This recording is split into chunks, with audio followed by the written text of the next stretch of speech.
ভিডিওটি দেখার আগে সবার কাছে ছোট্ট একটা রিকোয়েস্ট করতে চাই, প্লিজ প্লিজ প্লিজ যারা ভিডিওটি দেখবেন সবাই একটা করে সাবস্ক্রাইব করে দেবেন। আপনাদের ভালোবাসা পেলে এমন ভিডিও আরো উপহার দেব। ভিডিওগুলো বানাতে অনেক কষ্ট হয়, আমি জানি। এই ভিডিওটি অনেক মানুষই দেখবেন, তাই প্লিজ একটা করে সাবস্ক্রাইব করে দেবেন। আর যারা আমাকে ভালোবাসে তারা সবাই একটা করে লাইক দিয়ে দেখিয়ে দিবেন লাভ ইউ অল। তো চলুন আজকের ভিডিওটি শুরু করা যাক।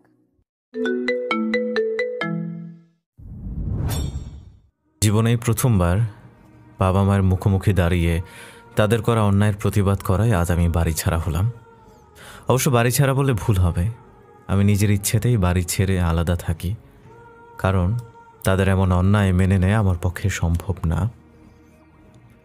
আমি সবসময় মনে করি বাবা মাকে সম্মান করে চলা সব সন্তানের উচিত, কখনো তাদের মুখের উপর কথা বলাই উচিত না। তারা যা ভালো মনে করেন সেটাই মেনে নেওয়া উচিত, কিন্তু তারপরেও আমি সেটা করতে পারিনি, কারণ তারা এমন একটা ভুল করেছেন যে আমি মানতেই পারিনি। তাদের বিপরীতে কথা বলবো সেটা কখনোই ভাবিনি। আমি আমার বাবা মাকে সবার সামনে বলেছিলাম তারা ভুল ছিল, তাদের এমন করাটা অন্যায় ছিল, আর তাই প্রতিবাদেই তাদের আর আমার সম্পর্কের মধ্যে দেয়াল তৈরি হলো। আমি লন্ডনে পড়াশোনা করেছি, বাবা বড় ব্যবসায়ী, তাই টাকা পয়সা নিয়ে কখনোই ভাবতে হয়নি আমাদের। লন্ডনে যখন ছিলাম নিজের দেশকে খুব মিস করতাম। দেশে এসে আমি বাবার সাহায্য নিয়ে নিজে ছোট একটা কোম্পানি স্টার্ট করি। কিছু সময় লাগে ব্যবসাটা দাঁড় করাতে। এরপর শুরু হয় বাবা মায়ের চাপ, বিয়ে করার জন্য, আমার জন্য নাকি পাত্রী দেখছে, আমার নাকি বিয়ের বয়স চলে যাচ্ছে।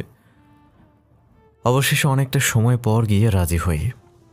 বাবা মা হাজারটা মেয়ের ছবি আর ডিটেলস আমাকে দেয়। আমি বলেছিলাম আমার দেখার প্রয়োজন নেই, তাদের পছন্দ হলেই হলো, কিন্তু তারা বললেন আমার বিয়ে, তাই আমি পছন্দ করব, তারপর তারা সেটা দেখবেন। উপায় না পেয়ে আমি কয়েকটা ছবি এবং সাথে তাদের ডিটেলস দেখি। একটা মেয়েকে খুব ভালো লাগে, দেখতে খুব সাধারণ, আর অতটা বড় ঘরেরও নয়। জানি না কেন এই সাধারণ মেয়েটাকে আমার কাছে অসাধারণ মনে হলো। বাবা মাকে দেখলে তারা বলেন আর কোনোটা নয়।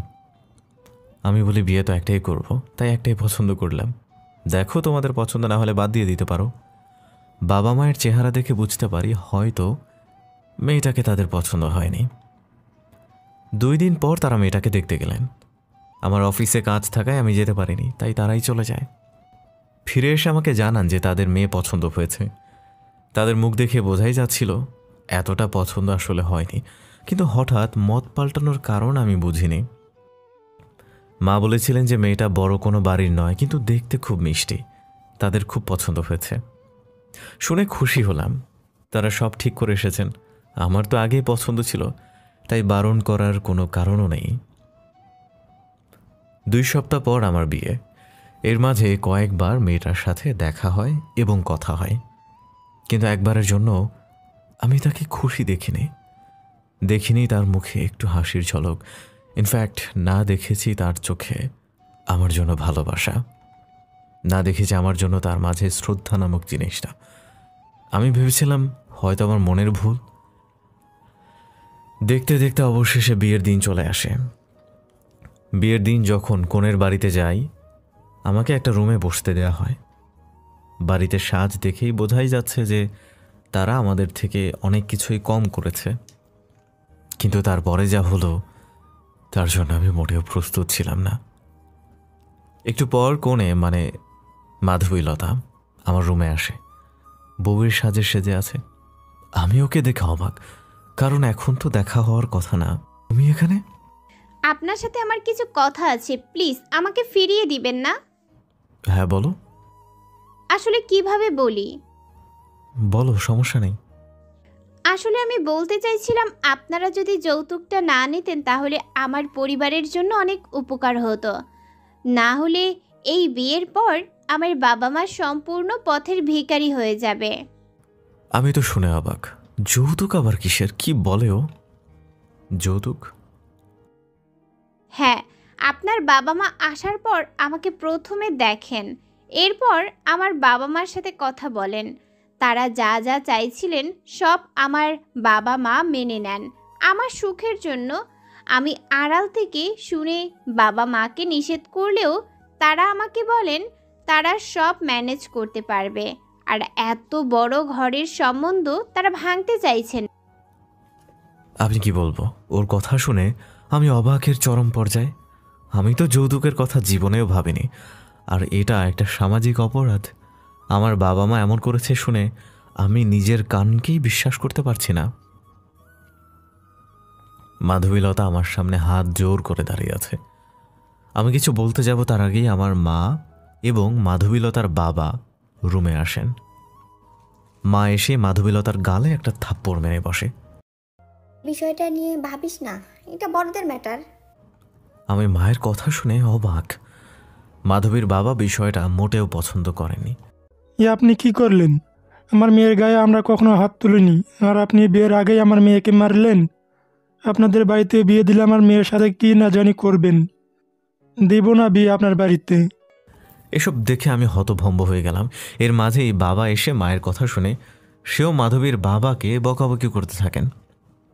এসব দেখে মাধবী তার বাবাকে জড়িয়ে ধরে কাঁদছে। আমি তাদের দিকে তাকিয়ে আছি। অবশেষে সইতে না পেরে আমি চিৎকার করে বলে উঠি, প্লিজ আপনারা থামুন। সবাই আমার দিকে তাকিয়ে আছে। মা, ওনারা যা বলছে তাকে সত্যি? তোমরা যৌতুক চেয়েছো? আরে না, তাদের বলছিলাম যে কিছু বিষয় হেল্প করতে। এগুলা হেল্প? আর আমাদের কিসের অভাব আছে মা? দেখ, তুই কিন্তু নিজের মায়ের সাথে উঁচু গলায় কথা বলছিস, বেয়াদবি করবি না। মা, বাবা, আমি কখনোই তোমাদের সাথে কোনো কিছু নিয়ে তর্ক করি নাই, কিন্তু এটা তোমাদের ভুল হচ্ছে। এখন তুই আমাদের ঠিক ভুল শিক্ষা দিবি? না বাবা, তোমরা আমার বড়, তোমরা আমার থেকে বেশি বুঝো যে কোনটা ভালো কোনটা মন্দ, কিন্তু তোমরা ভুল করছো। যৌতুক নেওয়াটা আমি কিছুতেই মানতে পারবো না। মিস্টার মাধব বাবার কাছে গিয়ে তার হাত ধরে ক্ষমা চায়। সে কিছুই বলেনি। আরও বলি যে তার কথা রাখবো, আমরা এখনই চলে যাব। আর প্লিজ আপনি আমাকে ক্ষমা করবেন। আমি কখনো ভাবিনি আমার বাবা মা এমনটা করবেন। আপনি প্লিজ আপনার দিকটা দেখবেন। আমি সবাইকে বুঝিয়ে নিয়ে যাচ্ছি। তুই আমাদের সম্মান এভাবে নষ্ট করবি? না মা, আমি তোমাদের কোনো সম্মান নষ্ট করিনি, বরং তোমরা নিজেরাই করেছো। এরপর তাদের নিয়ে বাসায় চলে আসি। মা বাসায় এসে আমাকে একটা চড় মারেন আর বলেন, তোর মতো সন্তান আমি জন্ম না দিলেই ভালো হতো। এভাবে কেউ সবার সামনে বাবা মায়ের সম্মান নষ্ট করে, তাদের জন্য আমাদের সাথে এমন ব্যবহার করলি। নিজের বাবা মার থেকে অন্যের দাম বেশি হয়ে গেল। আমি আর কিছুই বলিনি। এরপর থেকে তারা আমার সাথে আর কথা বলেন না। আমিও তাদের রাগ আর ভাঙতে চাই না। আজকে বাবা মা এসেছেন। আমি ভাবলাম হয়তো তারা তাদের ভুল বুঝতে পারছেন, কিন্তু না। বাবা এসে বললেন যে তারা আমাকে মাফ করবেন যদি আমি ক্ষমা চাই, আর তারা যেভাবে চান সেভাবে বিয়ে করি। কিন্তু আমি তো ভুল করিনি, আর তাদের ইচ্ছা মানে কি সেটাও জানি, কিন্তু আমি কখনোই এমন অন্যায় মানতে পারবো না। বাবা এটাও বলেন যদি আমি তাদের কথা মতো বিয়ে না করি তো তারা আমাকে সন্তান হিসেবেই মেনে নেবেন না, আমাকে ত্যায্য পুত্র করবে। আমি হাসি দিয়ে 2 দিন পর নিজের বাড়ি থেকে বের হয়ে চলে আসি। একটা ছোট্ট বাড়ি কিনে নেই। এর থেকেও বেশি সামর্থ্য ছিল, কিন্তু আমি চাইনি, কারণ আমি একা মানুষ।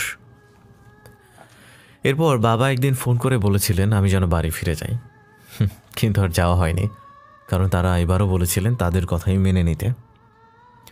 এভাবে প্রায় 4 মাস কেটে গেছে। আজকে আমার ছোট ভাইয়ের বিয়ে, কিন্তু বাবা মা আমাকে বলেন নাই। ছোট ভাই বাবা মার বিপরীতে কিছু বলেনি। আমাকে ফোন দিয়ে বলেছিল যেন আমি আসি বিয়েতে, কিন্তু ওকে বলেছিলাম যে তোর উপহারটা আমার কাছ থেকে একদিন এসে নিয়ে যাস। ওর সাথে আমার সম্পর্ক বরাবরই ভালো। বাড়িতে কারোর সাথে কথা না হলেও ওর সাথে ঠিকই কথা হয়। এরপরও বুঝতে পারে, তাই বলে বিয়ের পর ঠিকই বউ নিয়ে আসবে। ভাইটা আমার থেকে 3 বছরের ছোট, কিন্তু বাবা মা হয়তো রাগের মাথায় বিয়ে দিয়ে দিয়েছে। ও বাবার সাথে ব্যবসা দেখাশোনা করে। আমি জানি ও একদিন খুব ভালো ব্যবসায়ী হবে, অনেক পরিশ্রম করতে পারে। এদিকে আমি নিজের কাজে নিজের দিকেই মন দিলাম। আজকে অফিসে কাজের চাপ কম, আবার আজকে কয়েকজন নতুন লোক জয়েন করেছেন। জয়েনের সময় ছিলাম না, সব ম্যানেজার দেখেছে। আমি আমার চেম্বার থেকে বাইরে তাকিয়ে আছি আর দেখছি তাদের, কিন্তু একটা চেহারা আমার চোখে আটকে গেছে। আমার পলক দৃষ্টি সব কিছু আটকে যায়। সেই চেনা চেহারা। প্রথমে নিজের বিশ্বাসই হয়নি। হ্যাঁ, এটা মাধবী ছিল, কিন্তু ও এখানে। আমি কিছুই বুঝতে পারিনি। সে এসে সবার সাথে হাই হ্যালো করছিল। আমি আমার অফিসে দাঁড়িয়ে আছি চুপচাপ। কি বলবো জানি না।